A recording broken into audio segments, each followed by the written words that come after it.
All office से मलाइका एक छोटे से कमरे में प्रोटोकॉल ऑफिसर की रहनुमाई में दाखिल होते हुए सालार सिकंदर के अंदाज में उस जगह से वाकिफियत का अंसर बेहद नुमाया था। वो बड़े मानव अंदाज में चलते हुए वहां आया था और उसके बाद होने वाले तमाम रिट्यूअल से भी वाकिफ था। वो यहाँ कई बार आ चुका था, कई वफद का हिस्सा बनकर, लेकिन ये पहला मौका था जब वो वहाँ तन्हा बुलाया गया था। उसे बिठाने के बाद वो ऑफिसर अंदरूनी दरवाजे से गायब हो गया था। वो 15 मिनट की एक मुलाकात थी जिसके बुलेट पॉइंट्स उस वक्त जहन में दोहरा रहा था। वो अमेरिका के बहुत सारे सदूर से मिल चुका, लेकिन जिस सदर से उस वक्त मिलने आया था खास था कई हवालों से। वर्ल्ड क्लब पर अभी 9:55 हुए थे। सदर के अंदर आने में 5 मिनट बाकी थे। उससे पहले 9:56 पर एक वेटर उसको पानी सर्व करके गया था। उसने गिलास उठाकर रख दिया था। 9:57 पर एक और अटेंडेंट उसे कॉफी सर्व करने आया था। उसने मना कर दिया। 9:59 पर ऑल ऑफिस का दरवाजा खुला और सदर की आमद का ऐलान हुआ। सालार उठकर खड़ा हो गया था। ऑल ऑफिस के दरवाजे से उस कमरे में आने वाला सदर अमेरिका की तारीख का कमजोर तरीन सदर था। वो 2030 का अमेरिका था, बेशुमार अंदरूनी और बैरूनी मसाइल से दो चार एक कमजोर मुल्क, जिसकी कुछ रियासतों में उस वक्त खाना जंगी जारी थी, कुछ दूसरी में नस्ली फसादात, और उन सब में वो अमेरिका का पहला सदर था जिसकी कैबिनेट और थिंक टैंक्स में मुसलमानों और यहूदियों की तादाद अब बराबर हो चुकी थी। उसकी पॉलिसीज के साथ साथ गवर्नमेंट भी अंदरूनी खलफशार का शिकार थी, लेकिन ये वो मसाइल नहीं थे जिनकी वजह से अमेरिका का सदर उससे मुलाकात कर रहा था। अमेरिका अपनी तारीख के सबसे बड़े मालियाती और बैंकिंग बहरान के दौरान अपने बैनुल-अक़वामी पोजीशन और साख को बचाने के लिए सर तोड़ कोशिश कर रहा था, और इसराइल के सरबराह से मुलाकात उन्हीं कोशिशों का हिस्सा थी। उन आईनी तरामीम के बाद जो अमेरिका को अपने मुल्क की इकोनॉमी को मुकम्मल तौर पर डूबने से बचाने के लिए करनी पड़ी थी। अपनी तारीख की सबसे बड़ी मालियाती बहरान में जब अमेरिका की स्टॉक एक्सचेंज क्रैश कर गई थी, उसके बड़े मालियाती इदारे दिवालिया हो रहे थे। डॉलर की मुसलसल गिरती हुई वैल्यू को किसी एक जगह रोकना मुश्किल हो गया था, और अमेरिका को 3 महीने के दौरान 3 बार अपनी करेंसी को इस्तेहकाम देने के लिए उसकी वैल्यू खुद कम करनी पड़ी थी। सिर्फ एक इदारा था जो उस मालियाती बहरान को झेल गया था। लड़खड़ाने के बावजूद अमेरिका के बड़े मालियाती इदारों की तरह जमीन बोझ नहीं हुआ था, न ही उसने डाउन साइजिंग की थी, न बेल आउट पैकेजेस मांगे थे, और वो एसआईएफ था। 15 साल में वो एक बैनुल-अक़वामी मालियाती इदारे के तौर पर अपने शानदार साख और नाम बना चुका था, और अमेरिका और बहुत से दूसरे छोटे मुल्कों में बहुत से छोटे बड़े इदारों को मर्जर्स के जरिए अपनी छतरी तले ला चुका था, और वो छतरी मगरबी मालियाती इदारों की शदीद मुखासिमत और मगरबी हुकूमतों के सख्त तरीन इम्तियाजी कवानीन के बावजूद फैलती चली गई थी।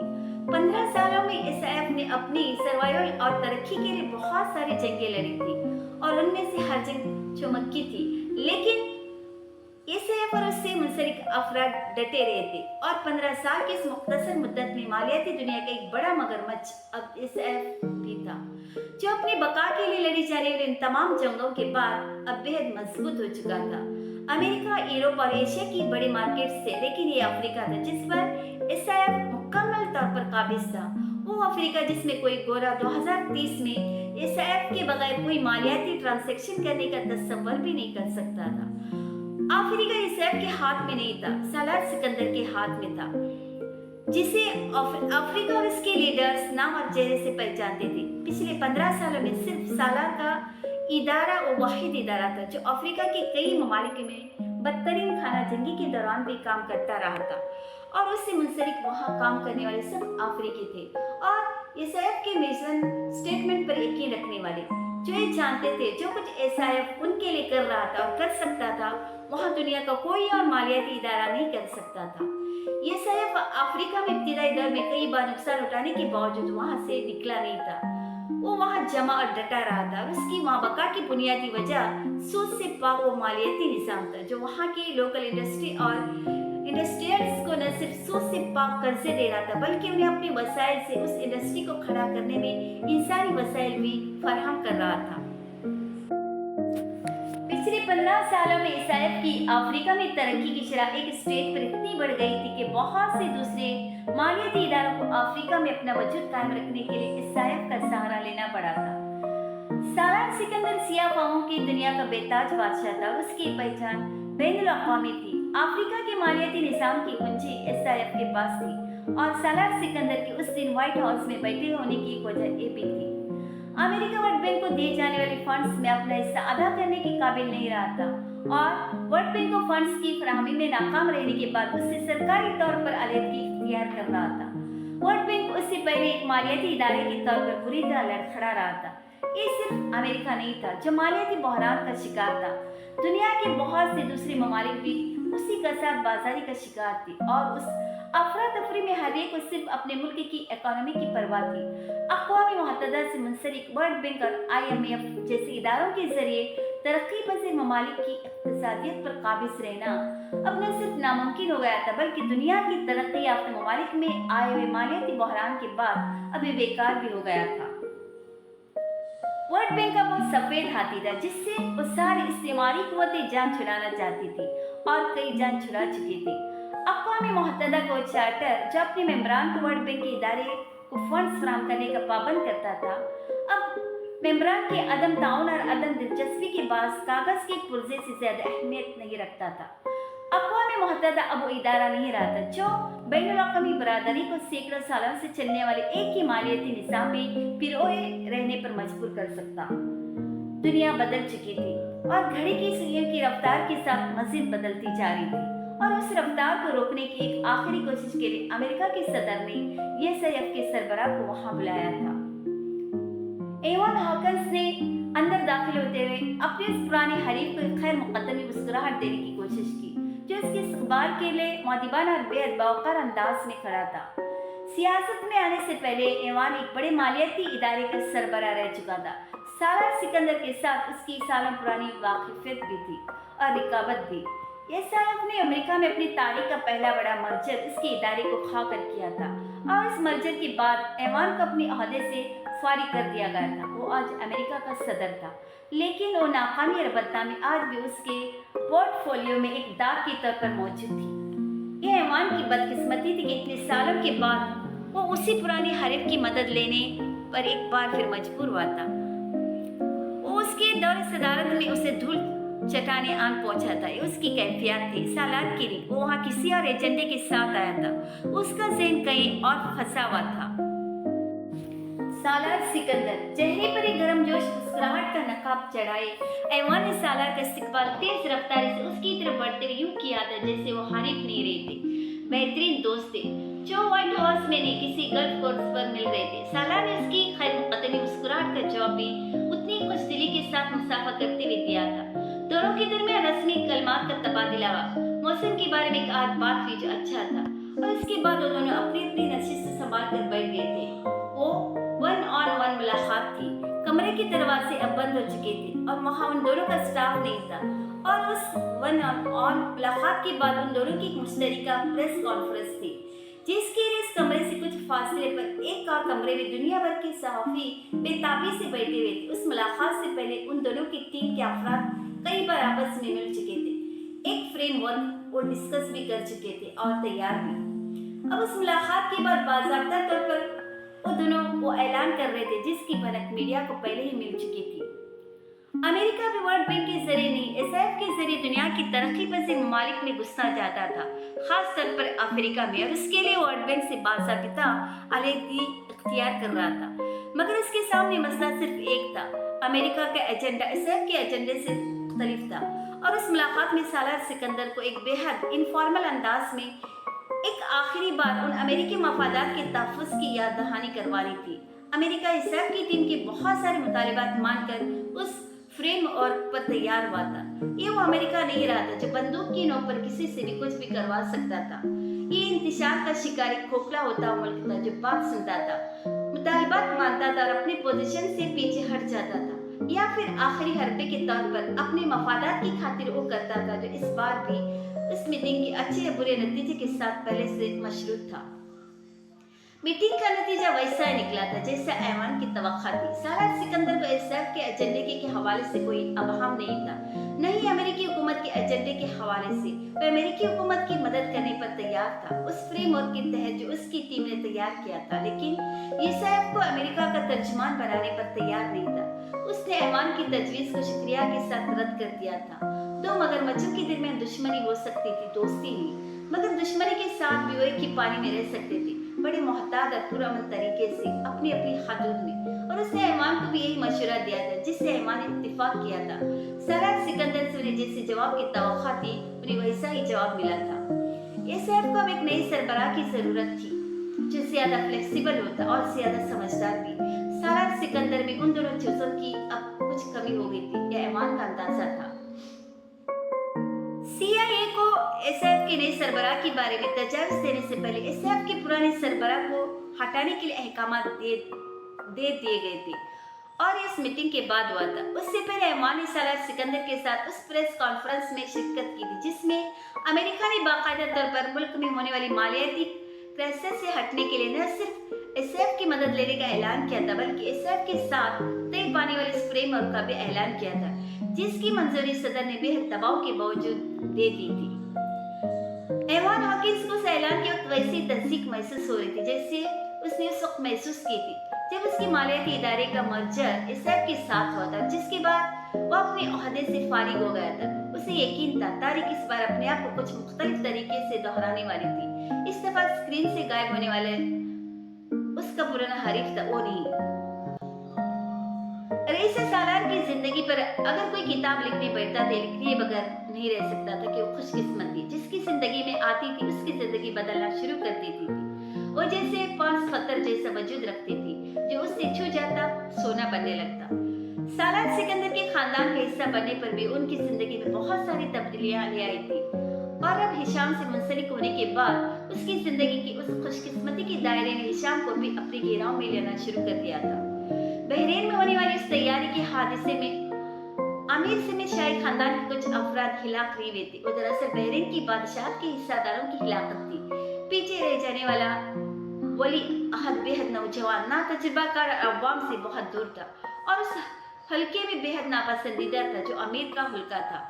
हिशाम के बाप सबा बिन जराह के वहम गुमान में भी नहीं था कि वो अमीर और शाही खानदान के अफराद की तदफीन के तकरीबात में शिरकत के लिए जब बहरीन पहुंचेगा तो बादशाह का हुमा उसके सर पर आन बैठेगा। बहरीन की कौंसिल के हंगामी इजलास में वली अहद को बरजद करते हुए बादशाह की फहरिस्त में बहुत नीचे के नंबर पर बुराजमान सबा को अक्सरियती तायद से बहरीन का नया अमीर नामजद कर दिया गया था। उस ओहदे पर उस वक्ती तौर पर फाइज किया गया था, मगर अगले चंद हफ्तों में कौंसिल ने उस हवाले से हतमी फैसला भी कर दिया था। वली अहद की नामजदगी कौंसिल के अगले इजलास तक के लिए मुलतवी कर दी गई थी। यही वो खबर थी जो रईसा को मैंने सुनाई थी। खबर इतनी गैर मुतवक्का और नाकाबिल यकीन थी कि रईसा को भी यकीन नहीं आया था, लेकिन जब उसे यकीन आया तो एक्साइटेड हुई थी। और अब बुरी खबर क्या है वो भी सुना दो, उसने हुमैन से पूछा। हिशाम, आज तुम्हारी शादी में अब बहुत सारी रुकावटें आएंगी, सिर्फ उसके खानदान की तरफ से नहीं, पूरे शाही खानदान की तरफ से। हुमैन ने उसे बिना किसी तहमीद के कहा। वो फिक्रमंद होने के बावजूद खामोश हो गई थी। हिशाम से उसकी मुलाकात अमेरिका वापसी के दूसरे दिन ही हो गई थी। वो ऐसा ही था, बेफिक्र, लापरवाह, अपने बाप की बदले जाने वाले स्टेटस के बारे में ज्यादा दिलचस्पी न दिखाता हुआ। उसका ख्याल था उसके बाप को मिलने वाला वो अहदा वक्ती था। चंद हफ्तों के बाद कौंसिल उसके बाप की जगह शाही खानदान के उन अफराद में से किसी को उस अहदे पर फाइज करेगी जो जानशी के दौर में उसके बाप से ऊपर के नंबर पर थे। तुमने अपनी फैमिली से बात की? उसने छोड़ते रईसा से सवाल किया था, जिसके हवाले से फिक्रमंद थी। हुमैन से बात हुई मेरी। हुमैन ने बाबा से भी बात की, लेकिन बाबा को हमारे हवाले से पहले कुछ अंदाजा था। उन्होंने कहा है वो मुझसे इस इशू पर आमने सामने बात करेंगे, लेकिन हुमैन तुमसे मिलना चाहता है। रईसा ने उसे ब्रीफ किया था। हुमैन हिशाम से चंद बार सरसरी अंदाज में पहले भी मिल चुका था, लेकिन ये पहली बात था कि हुमैन ने खास तौर पर उससे मिलने की फरमाइश की थी। मिल लेता हूँ, मैं तो इतना मसरूफ नहीं रहता, वो रहता है। तुम उसे कोऑर्डिनेट कर लो कि कब मिलना चाहेगा। हिशाम ने हल्की मुस्कुराहट के साथ उससे कहा था। तुम्हारी फैमिली को मेरी एडॉप्शन का पता है? उस पर रईसा ने बिलाखिर उससे वो सवाल किया था जो बार बार उसके जहन में आ रहा था। नहीं, मेरी कभी उनसे उस हवाले से बात नहीं हुई, लेकिन तुम ये क्यों पूछ रही हो? हिशाम उसकी बात पर चौंका था। उन्हें एतराज तो नहीं होगा कि मैं एडॉप्टेड हूँ? क्यों एतराज होगा? मेरा नहीं ख्याल कि मेरे पेरेंट्स इतने तंग नजर है कि इस तरह की बातों पर एतराज करेंगे। हिशाम ने दो टूक अंदाज में कहा था। मैं अपने वालिदैन को बहुत अच्छी तरह जानता, उसने रईसा से कहा था। हुमैन से उसकी मुलाकात 2 हफ्ते बाद तय हुई थी, मगर उससे पहले हिशाम को एक बार फिर इमरजेंसी में बहरीन बुला लिया गया था। उसके बाप की कौंसिल के मुत्तफिका फैसले से अमीर के तौर पर तौसीक कर दी थी और हिशाम बिन सबा को बहरीन का नया वली अहद नामजद कर दिया गया था।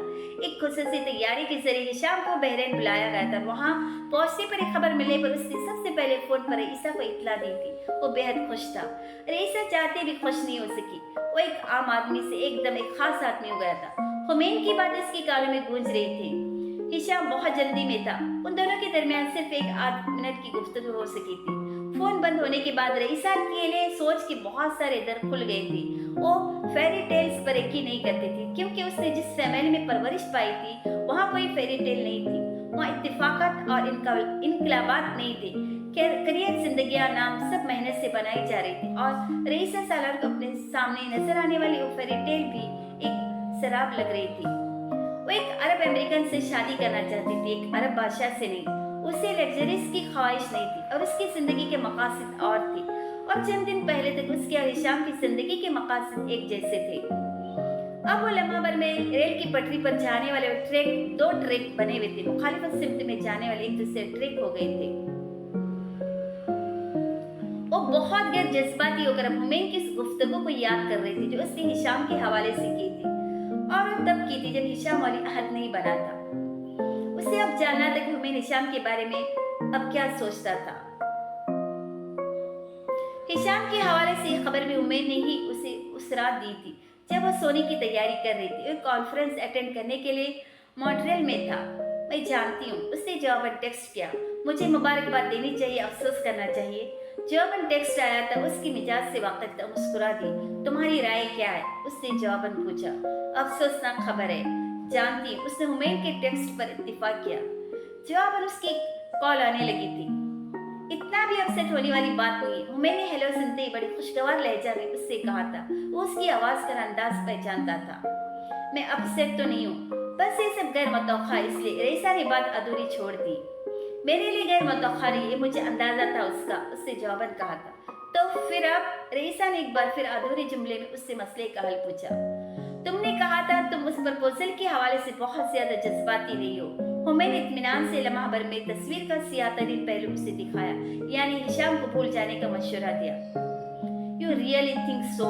रईसा को जैसे यकीन नहीं आया। तुम्हें लगता है मेरी और उसकी शादी नहीं हो सकती? हो सकती है, लेकिन उसकी शादी सिर्फ तुम्हारे साथ और तुम्हारे साथ ही रहे। ये मेरे लिए ज्यादा बड़ा मसला है। अरब बादशाह हरम रखते हैं, मैंने उसे जताया था। तस्वीर का एक और रूप उसे दिखाया जो उसने अभी देखना शुरू भी नहीं किया था। मैं जानती हूँ, उसने मध्यम आवाज में कहा। फिर अगले जुमले में जैसे उसका दिफा करने की कोशिश की, लेकिन हिशाम के बाप ने शाही खानदान का हिस्सा होते भी कभी दूसरी शादी नहीं की। वो अमेरिका में सफीर रहे, बादशाह कभी नहीं रहे। हुमैन ने तरक्की बतरक्की का। दोनों के दरमियान अब खामोशी का एक लंबा वक्फा आया था। सो इट्स ऑल ओवर, उसने बिलाखिर हुमैन से पूछा। हुमैन के दिल को कुछ हुआ। वो पहली मोहब्बत थी जो उसने कभी नहीं की थी, मगर उसने पहली मोहब्बत का अंजाम बहुत बार देखा था। लेकिन अब रईसा को उस अंजाम से दो चार होते देखकर उसे दिली तकलीफ हुई थी। तुम्हारा दिल तो नहीं टूटेगा? वो बेहद फिक्रमंद अंदाज से मुझसे पूछ रहा था। रईसा का दिल भर आया। टूटेगा, लेकिन मैं बर्दाश्त कर लूंगी, रईसा ने भराई हुई आवाज में अपनी आंखों में आई नमी पोंछते हुए कहा। हुमैन का दिल और पिघला। सारी दुनिया में तुम्हें यही मिला था? उसने दांत पीसते हुए रईसा से कहा था। मसला शादी नहीं है रईसा, मसला आइंदा की जिंदगी है। कोई गारंटी नहीं है उस रिश्ते में। हुमैन ने एक बार फिर उसके हथियार डालने के बावजूद जैसे उसका दुख कम करने की कोशिश की थी। वो खामोश हो गई। कॉल खत्म हो गई थी, मगर हिशाम ने रईसा के ज़हन से निकला था नहीं हुमैन की।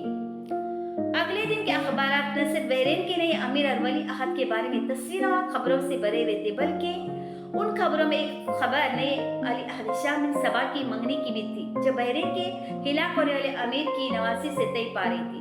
वो खबर हुमैन और रईसा दोनों ने पढ़ी थी और दोनों ने एक दूसरे से शेयर नहीं की थी। कोई तुमसे मिलना चाहता है। वो अगली सुबह थी। सारी रात लॉकअप में जागते रहने के बाद वो नाश्ते के बाद कॉफी का एक कप हाथ में लिए बैठी थी, जब एक ऑफिसर ने लॉकअप का दरवाजा खोलते एक कार्ड उसके हाथ में थमाया और कार्ड पर लिखा हुआ नाम देखकर आयशा अब्दीन का दिल चाहता वहां कोई सुराग होता तो उसमें घुसकर छुप जाती। पता नहीं शख्स के सामने उसे अब और कितना जलील होना था। दुनिया से गायब हो जाने की ख्वाहिश उसने जिंदगी में कितनी बार की थी, लेकिन शर्म के मारे उसने पहली बार की थी। वो पुलिस ऑफिसर के साथ वहां आई थी जहां एक अटॉर्नी के साथ बैठा हुआ था उसकी रिहाई के लिए कागजात के लिए, जिस पर अब सिर्फ उसके सिग्नेचर होने थे। जिब्राइल और उसके दरमियान रस्मी जुमलों का तबादला हुआ था, एक दूसरे से नजरें मिलाए बगैर। फिर उस अटॉर्नी से उसकी बातचीत शुरू हुई थी। कागजात दस्तखत और फिर उसे रिहाई की नवीद दे दी गई थी। बेहद खामोशी के आलम में वो दोनों बारिश की हल्की फवार में पुलिस स्टेशन से बाहर पार्किंग में गाड़ी तक आए थे। मैं बहुत माजरत ख्वाह हूँ, मेरी वजह से बार बार आपको बहुत परेशानी का सामना करना पड़ रहा है। निशा को आपको फोन नहीं करना चाहिए था, मैं कुछ न कुछ इंतजाम कर लेती, इतना बड़ा मसला नहीं था। गाड़ी की फ्रंट सीट पर उसके बराबर बैठी आयशा ने पहली बार अपनी खामोशी तोड़ते बेहद शाइस्तगी से जिब्राइल की तरफ देखे बगैर उसे मुखातिब किया था। जिब्राइल ने गर्दन मोड़कर उसे देखा। उसके जुमले में वो आखिरी बात न होती तो निशा की उस बात पर कभी यकीन नहीं करता कि वो मेंटली अपसेट थी। वो अपने खिलाफ पेरेंटल नेग्लिजेंसी के तहत फाइल होने वाले कत्ल के एक इल्जाम को मामूली बात कह रही थी। आपने कुछ खाया है? जिब्राइल ने जवाबन बड़ी नरमी से उससे पूछा था। आयशा ने सर हिला दिया। वो अब उसे बताने लगी थी कि वो किसी करीबी बस स्टॉप या ट्रेन स्टेशन पर उसे ड्रॉप कर दे तो खुद घर पहुंच सकती थी। जिब्राइल ने गाड़ी ड्राइव करते उसकी हिदायत सुनी और ठीक है कह दिया, मगर वो वहां नहीं रुका था जहां उसे ड्रॉप करने के लिए कह रही थी। वो सीधा उसके घर पहुंच गया था, उस बिल्डिंग के सामने जहां उसका अपार्टमेंट था।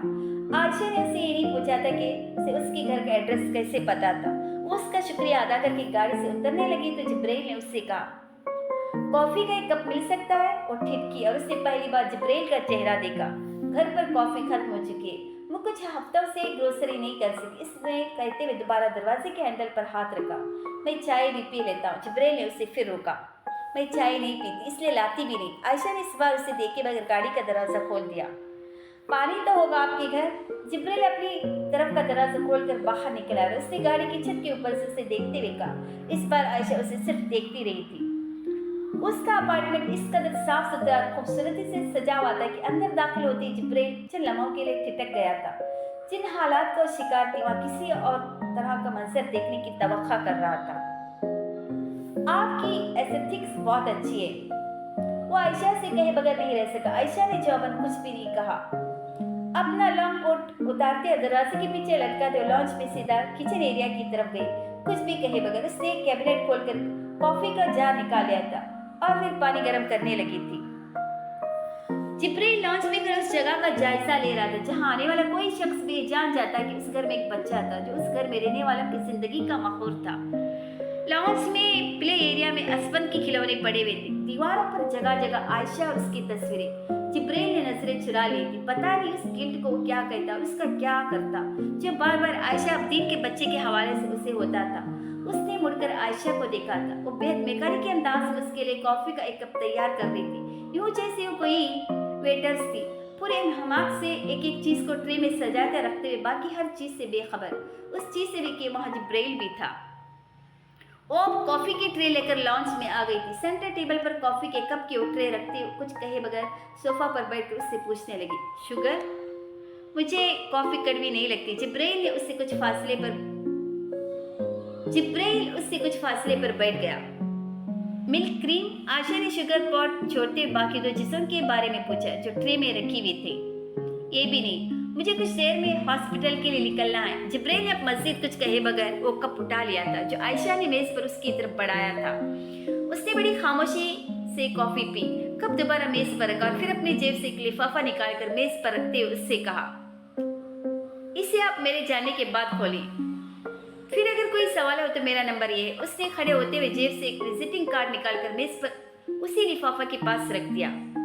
हालांकि मैं जानता हूँ आप सवाल नहीं करते, मुझे फोन भी नहीं करेंगे, इसके बावजूद मुझे उसे पढ़ने के बाद आपके किसी सवाल का इंतजार रहेगा।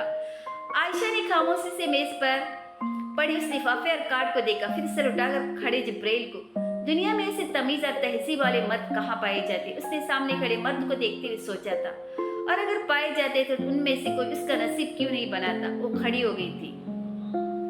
جبرائیل کو اپارٹمنٹ کے دروازے پر چھوڑ کر آنے کے بعد اس نے اپنے اپارٹمنٹ کی کھڑکی سے جھانک کر پارکنگ کو دیکھا، جہاں وہ ابھی کچھ دیر میں نمودار ہوتا، اور پھر وہ نمودار وعدہ وہ تب تک اسے دیکھتی رہی جب تک وہ گاڑی میں بیٹھ کر وہاں سے چلا نہیں گیا۔ پھر وہ میز پر پڑے اس لفافے کی طرف آئی تھی۔ اس سفید لفافے کو اس نے اٹھا کر دیکھا جس پر اس کا نام جبرائیل کی خوبصورت ہینڈ رائٹنگ میں لکھا ہوا تھا، مس عائشہ عابدین۔ پھر اس نے لفافے کو کھول لیا۔ کاغذ کی چٹ پر احسن سعد کا نام اور فون نمبر لکھا ہوا تھا۔ ریسیپشن سے جبرائیل کو بتایا گیا تھا کہ وہ شخص کئی بار اسے کال کر چکا تھا اور ایمرجنسی میں اس سے بات کرنا یا ملنا چاہتا تھا۔ جبرائیل اس وقت 6 گھنٹے آپریشن تھیٹر میں گزارنے کے بعد تھکا ہوا گھر جانے کے لیے نکل رہا تھا جب یہ چٹ اس کے حوالے کی گئی تھی۔ اس چٹ پر اس کے لیے ایک میسج بھی تھا۔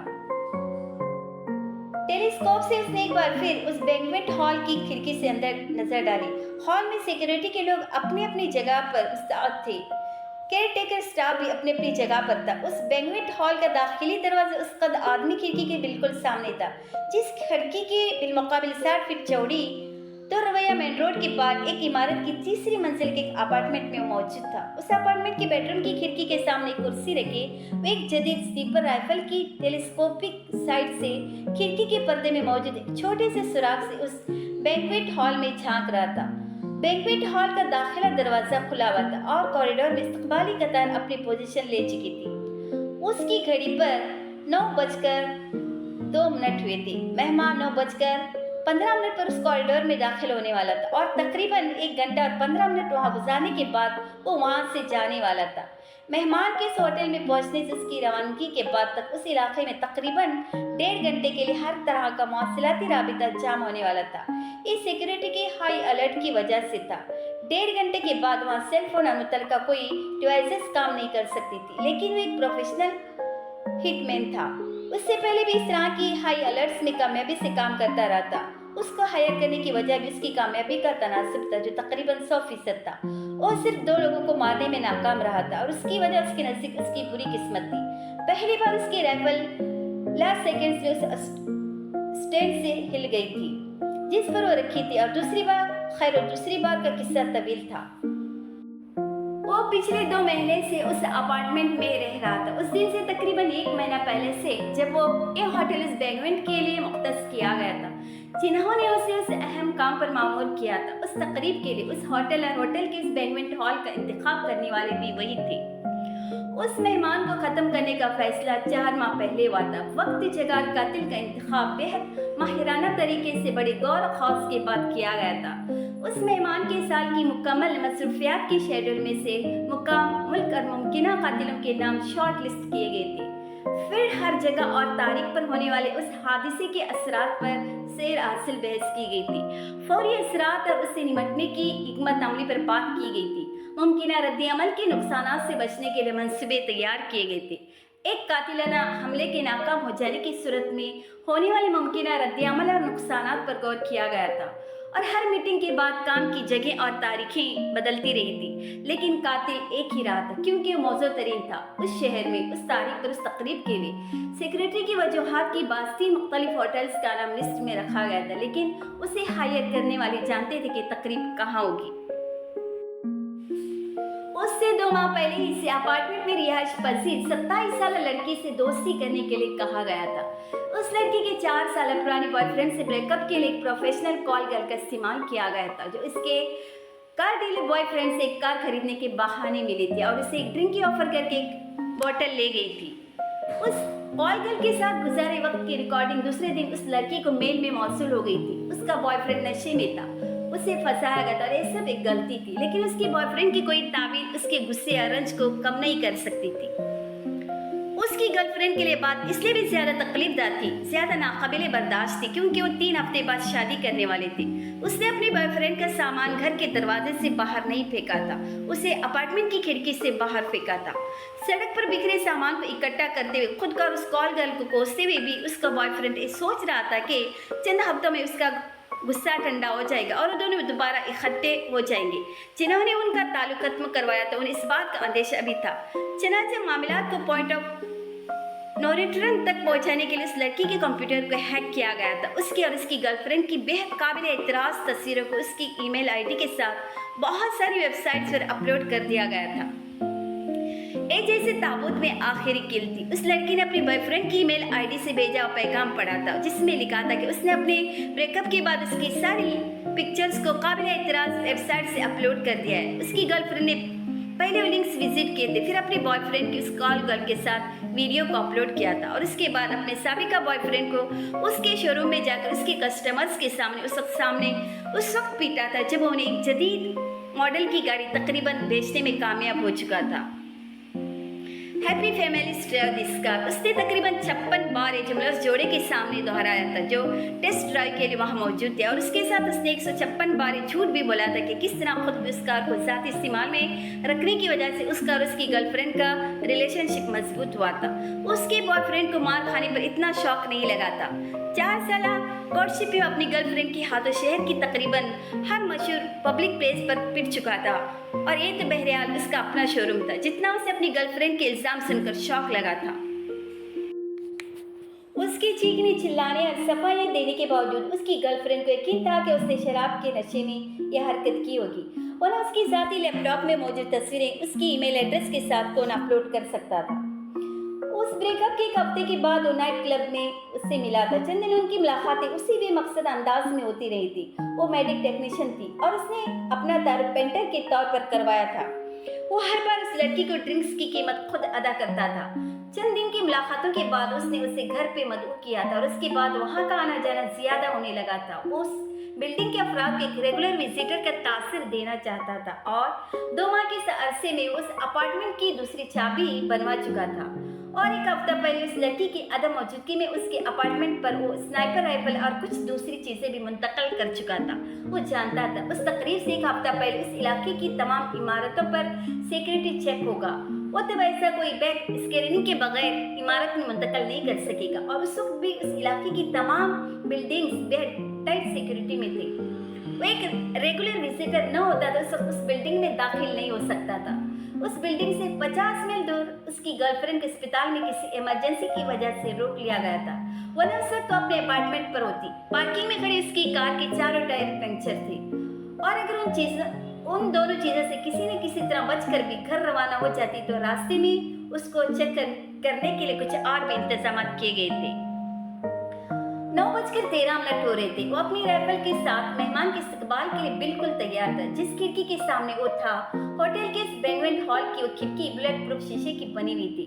डबल ग्लेज्ड बुलेट प्रूफ शीशा। यही वजह थी कि उन विंडोज के सामने कोई सिक्योरिटी एहलकार तैनात नहीं थे। तैनात होते तो उसे निशाना बांधने में यकीनन दिक्कत होती, लेकिन उस वक्त उसे पहली बार ये महसूस हो रहा था कि उसे उससे पहले किसी को मारने के लिए इतनी जामिया सहूलियात नहीं मिली थी। मेहमान कॉरिडोर में चलते हुए आना था। एलिवेटर से निकलकर कॉरिडोर में चलते हुए बैंक्वेट हॉल के दाखिली दरवाजे तक उस मेहमान को शूट करने के लिए उसके पास पूरे 2 मिनट का वक्त था। एक बार बैंक्वेट हॉल में अपने टेबल की तरफ चला जाता तो उसकी नज़रों से ओझल हो जाता, लेकिन 2 मिनट का वक्त उस जैसे प्रोफेशनल के लिए 2 घंटे के बराबर था। उस बैंक्वेट हॉल की तमाम खिड़कियां ब्लड प्रूफ थे, सिर्फ उस खिड़की के सिवा जिसके सामने वो था। 3 हफ्ते पहले बज़ाहिर एक इत्तेफाकी हादसे में उस खिड़की का शीशा तोड़ा गया था। उसे तब्दील करवाने में 1 हफ्ता लगा था, और तब्दील किया जाने वाला शीशा नाकिस था। ये सिर्फ वो लोग जानते थे जिन्होंने ये सारा मंसूबा बनाया था। स्टेज तैयार था और उस पर फनकार आने वाला था जिसके लिए ड्रामा खेला जा रहा था। जिब्रील ने टेबल की दूसरी तरफ बैठे शख्स को बगौर देखा था। वो उससे चंद साल बड़ा लगता था। एक बेहद मुनासिब शक्ल और सूरत का बेहद संजीदा नजर आने वाला मर्द जो क्लीन शॉट था। हालांकि जिब्रील के ज़हन में उसका जो खाका था वो एक दाढ़ी वाले मर्द का था। वेटर उनके सामने कॉफी रखकर चला गया था। हसन साहब ने गुफ्तगू का आगाज किया। मेरे बारे में आप यकीनन बहुत कुछ सुन चुके होंगे मेरी साबिका बीवी से। उसके लहजे में एक अजीब सी तहकीर और यकीन था, और साथ होठों पर उभर आने वाली तंजिया खम भी। जिब्रील ने कुछ ऐसा है जिन्होंने उस मैसेज में पढ़ा था जो हसन साहब ने फोन कॉल्स पर उससे रब्ता करने पर नाकामी पर उसके लिए छोड़ा था। मुझे अपनी साबिका बीवी के बारे में तुम्हें कुछ बताना है। 6 घंटे ऑपरेशन थिएटर में खड़े रहने के बाद उस कागज पर लिखी हुई तहरीर पढ़ते ही जिब्रील का दिमाग पलक झपकते में घूम कर रह गया था। जिस रिसेप्शनिस्ट ने डॉक्टर अहसन सद का पैगाम जिब्राइल सिकंदर के लिए नोट किया था। उसने वो चिट जिब्राइल को देते हुए बेहद अजीब नजरों से उसे देखा था। वो एक बेहद स्कैंडलियस फकरा था और उसे पढ़ते और सुनते देखकर कोई भी जिब्राइल सिकंदर के हवाले से अजीब से एहसास का शिकार होता। उसके बावजूद कि उस हॉस्पिटल में जिब्राइल बेहद क्लीन रिकॉर्ड रखने वाले चंद नौजवान डॉक्टर्स में से एक था। Are you sure this is for me? Jibrail एक पाकिस्तानी नाम देखने के बावजूद इस पैगाम को पढ़कर उस रिसेप्शनिस्ट से पूछे बगैर नहीं रह सका। न वो अहसन सद को जानता था न किसी साबिका बीवी को, और ये शख्स उसे इमरजेंसी में मिलना चाहता था। उसे लगा कोई गलत फहमी भी हो सकती थी। ओह या I am pretty sure, receptionist ने जवाबन कहा। जिब्राइल उलझे जहन के साथ कपड़े तब्दील करने के लिए गया था और कपड़े तब्दील करने के बाद उसने वहीं खड़े खड़े अहसन सद के इस नंबर पर कॉल की जो उस चिट पर था। पहली बेल पर कॉल रिसीव कर ली गई थी। यूं जैसे उसी के इंतजार में था। जिब्राइल के कुछ कहने से भी पहले से जिब्राइल का नाम लिया। एक लम्हा की तवक्कुफ के बाद जिब्राइल ने यस किया। मुझे आपसे फौरी तौर पर मिलना है। मैं कुछ दिन के लिए यहाँ हूँ और फिर चला जाऊंगा, अहसन सद ने फौरी तौर पर कहा। मगर आप मुझसे किस सिलसिले में बात करना चाहते हैं? मैं आपको नहीं जानता। चिट के इस पैगाम के बावजूद जिब्राइल पूछे बगैर नहीं रह सका। मैं आयशा के बारे में बात करना चाहता हूँ। अहसन सद के जुमले पर जिब्राइल का जहन भक से उड़ गया था। उसके वहम व गुमान में भी नहीं था कि आयशा का शौहर उससे राब्ता करेगा। उसने अहसन सद का नाम न निसा से सुना था, नहीं आयशा से, और नहीं असफन के फ्यूनरल में किसी से, जहां वो 10-15 मिनट रुककर निसा और डॉक्टर नूरेन से ही कंसल्ट करके आया था। अगर अहसन सद वहां कहा था भी तो उन दोनों की मुलाकात नहीं हुई थी। और अब एकदम बैठे बिठाए सीधा न सिर्फ उसको कॉल भी कर रहा था, बल्कि कॉल करके वो बात भी आयशा के बारे में करना चाहता था। लेकिन क्या बात? आयशा अब्दीन? जिब्राइल ने बड़े मुहत्तात लहजा में उससे पूछा। इस बार यकीन होने के बावजूद कि वो आयशा अब्दीन ही का शौहर हो सकता था। उसको फौरी तौर पर कोई और आयशा याद नहीं आई थी जिसका शौहर उससे राब्ता करने की जरूरत महसूस करता, और राब्ता करने की जरूरत तो यकीनन उसे आयशा के शौहर से भी मुतवक्का नहीं थी। हाँ, डॉक्टर आयशा अब्दीन। दूसरी तरफ से अहसन सद ने बड़े चुपते हुए लहजा में कहा। मैं समझ नहीं पा रहा कि अब मुझसे मिलना क्यों चाह रहे हैं। जिब्राइल कहे बगैर नहीं रह सका। मैं आपको ठीक से जानता भी नहीं, आप मुझे ठीक से नहीं जानते, लेकिन मेरी साबिका बीवी को जरूरत से ज्यादा जानते, इसीलिए उसे वकील फराहम कर रहे हैं, उसकी जमानत करवा रहे हैं। जिब्राइल खामोश रहा। अहसन सद के तंज में सिर्फ तहकीर नहीं थी, बाखबरी भी थी। वो मुकम्मल मालूमात रखने के बाद ही उसे राबिता कर रहा था।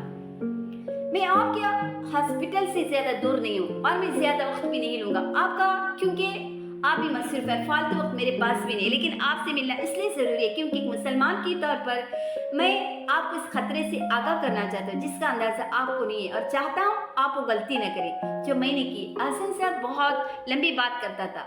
उसकी बात सुनते जिब्राइल ने सोचा, मगर उसकी बात सुनने से भी पहले उससे मिलने का फैसला कर चुका था।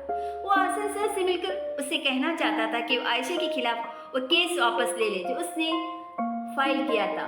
उस वक्त अहसन सद के साथ मिलने की वजह तय करते उसे यकीन था उस शख्स को समझा लेगा। उसके बावजूद कि उसने निसा से उसके बारे में बेहद खौफनाक बातें सुनी थी, उसके बावजूद कि उसने आयशा अब्दीन की वो हालत देखी थी, मगर कहीं न कहीं जिब्राइल सिकंदर उसे एक खराब से ज्यादा मिसमैचड शादी समझता रहा था, जिसमें होने वाली गलतियां एक तरफा नहीं हो सकती थी। कहीं न कहीं एक मर्द के तौर पर उसका एक ख्याल था कि सारी गलती अहसन सद की नहीं हो सकती थी, कुछ खामियां आयशा अब्दीन में भी होंगी। कहीं न कहीं जिब्राइल सिकंदर जाने के बाद के अहसन सद की फैमिली बेहद मजहबी थी, उनके लिए बेइज्जत था। उसका ख्याल ही उसे यकीन था कि वो इतने सख्त नहीं हो सकते जितना उसने उनके बारे में सुना था। कहीं न कहीं वो ये बेस उस हाफिज कुरान के लिए भी रखता था जो उसकी तरह कुरान जैसे मुतबरक शे को अपने सीने और जहन में रखता था।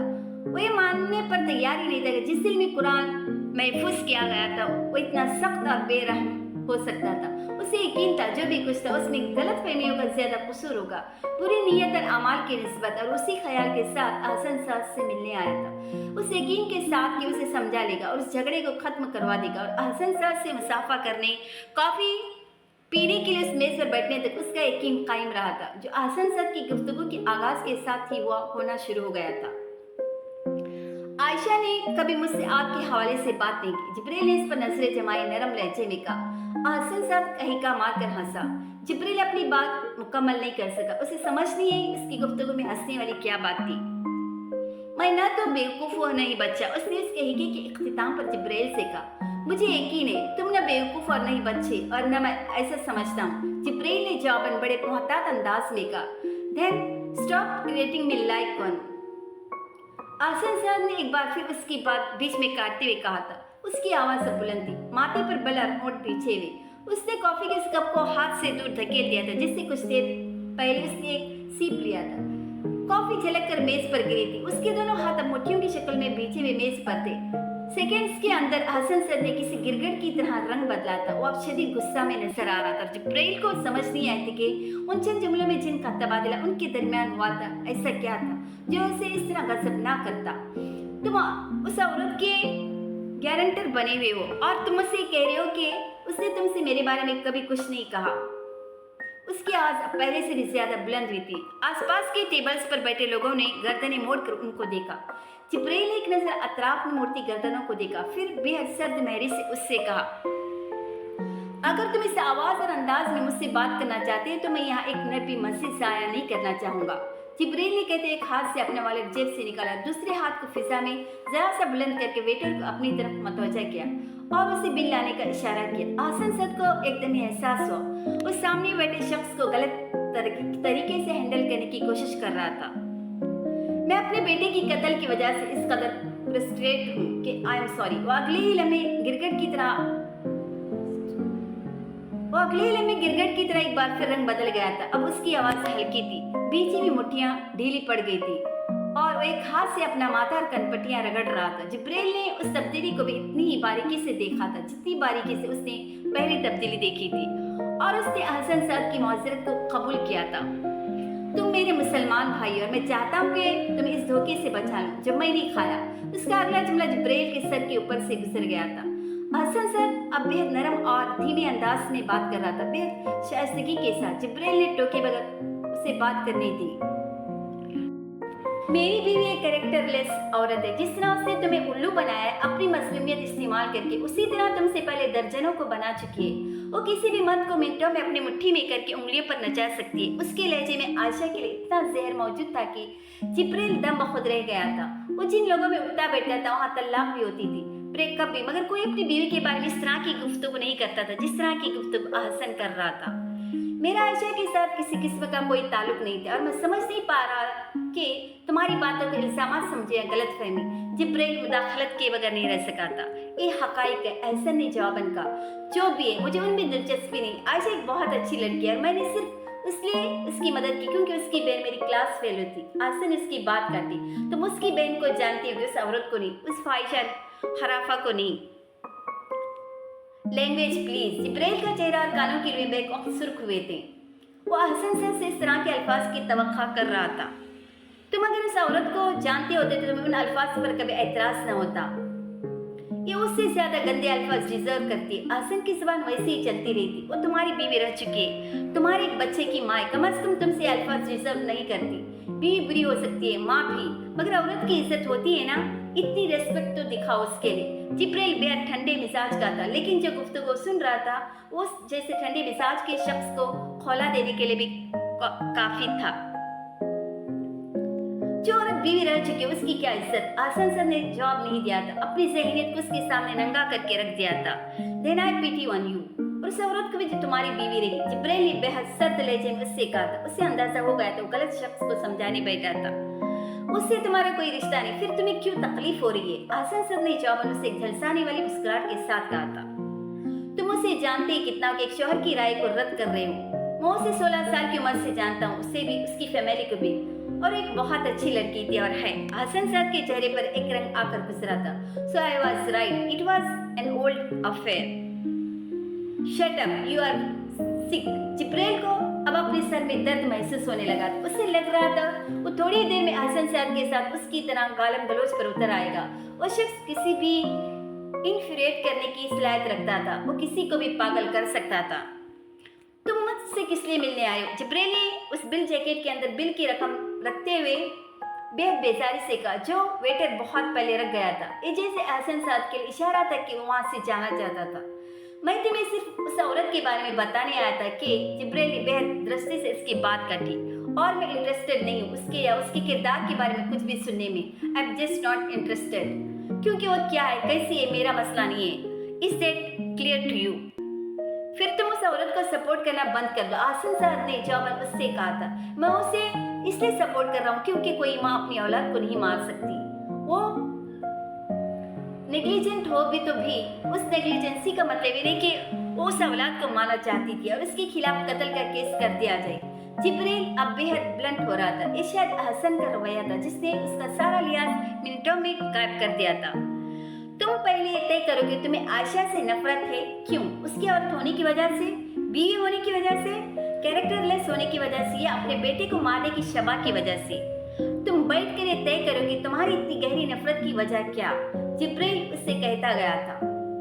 That's none of your business। Hasan साहब ने दृष्टि से कहा था। मैं तुमसे फिजिचैरिटी पढ़ने नहीं आया। जिब्रील ने सर हिलाया। एग्जैक्टली, मैं भी तुमसे मॉरलिटी पढ़ने नहीं आया। तुम मुसलमान हो, बहुत अच्छी तरह जानते हो कि जिस औरत को तलाक दे दी गई हो उसके हवाले से क्या जिम्मेदारियां आयद होती, और उसमें कम से कम ये जिम्मेदारी शामिल नहीं कि तुम हर मर्द के सामने बैठ कर इस पर कीचड़ उछालो। तुम मुझे मेरा दीन सिखाने की कोशिश मत करो। हसन साहब ने उसकी बात काटकर बेहद तंफर से कहा था। मैं हाफिज़ कुरान और तबलीग करता हूँ, दर्जनों गैर मुस्लिमों को मुसलमान कर चुका हूँ। तो मुझे मत बताओ कि मेरा दीन मुझ पर औरतों के हवाले से क्या जिम्मेदारी आयद करता है और क्या नहीं। तुम अपने दीन की फिक्र करो कि एक नामहरम औरत के साथ अफेयर चला रहे हो और मुझसे कह रहे हो कि मैं अपनी साबिका आवारा बीवी की शान में कसीदे पढ़ूं। वो बात नहीं कर रहा था, जहर थूक रहा था। वो जिब्रील की जिंदगी में आने वाला पहला तबलीगी था जिसकी जुबान में जिब्रील ने मिठास की जगह कड़वाहट देखी थी। तुम्हारी तस्वीरें मैंने शादी के बाद भी उसके लैपटॉप में देखी थी और तब उसने कहा था तुम उसकी बहन के दोस्त हो। तुम्हारा और उसका कोई ताल्लुक नहीं, लेकिन मैं गलत नहीं था, मेरा शक ठीक था। कोई लड़की बहन के बॉयफ्रेंड की तस्वीरें अपने लैपटॉप में जमा करके नहीं रखती है। हसन साहब कह रहा था। जिब्रील दम बखुद था। और आज मैंने बिलाखिर बता दिया कि ये अफेयर कितना पुराना था। इसीलिए तो उस औरत ने जान छुड़ाई है मेरे बेटे को मारकर। उसकी ज़हनी हालत उस वक्त जिब्रील को काबिल रहम लग रही थी, इतने काबिल रहम के बेख्तियार कहने पर मजबूर हो गया था। हसन, उसने तुम्हारे बेटे को नहीं मारा, उस सर्जरी में होने वाली गलती से मारा गया। उसकी ज़बान से वो निकला था जो शायद उसके लाशऊर में था और जिससे वो खुद नजरें चुराता फिर रहा था। हसन को उसका जुमला सुनकर करंट लगा था और जिब्रील पछताया था। एक बुरा दिन था, उस बुरे दिन का बदतरीन वक्त था। तुम कैसे जानते हो? हसन ने सरसराती आवाज में मुझसे कहा था। क्योंकि मैं उस ऑपरेशन टीम का हिस्सा था। इस बार जिब्रील ने सोच समझ कर कहा था। बदतरीन इंकशाफ वो था जो हो चुका था, अब उसके बाद की तफसीलात का पता चल जाना या न चलना बेमानी था। हसन दम सादे उसका चेहरा देख रहा था। सख्त पल के झपकाए बगैर उसके चेहरे का रंग सांवला था या सुर्ख या जर्द। चलना के लिए जैसे जिब्रील के लिए तय करना मुश्किल हो गया था। उस सर्जरी में नहीं कि हसन में असिस्ट कर रहा था डॉक्टर विसल को, और मुझे यह भी यकीन नहीं कि सर्जरी में वाकई कोई गलती हुई थी या वो मेरा वहम था। जिब्रील ने उसके सामने जैसे वजाहत देने की कोशिश की थी। हसन साहब वहाँ उसे आयशा अब्दीन से बदगुमान करने आया था, लेकिन उसे अंदाजा नहीं था कि उसे जवाबन जिब्रील से क्या पता चलने वाला था। वो एकदम उठा था और फिर वहाँ से चला गया था। जिब्रील सिकंदर वहाँ बैठा रह गया था।